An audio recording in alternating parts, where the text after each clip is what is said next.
Hey, welcome to the 5th edition of Getting the Lakewood Toolbox. Today we're working with a miter saw.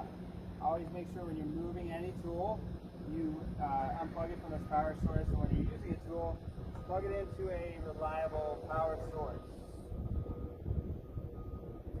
Okay, today's tool will be used for anything, a variety of outdoor projects or indoor projects, from framing to building decks, building fences, and pergolas, anything that you need to cut a 2x4, 4x4, any type of lumber.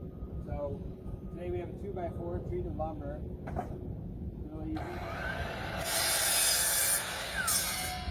Easy to make a nice straight cut, or a miter cut, or anything else you need around your house in Lakewood. Tools are rented this tool is rented 7 days a week, and remember, safety glasses and gloves when using this tool. Have a good week.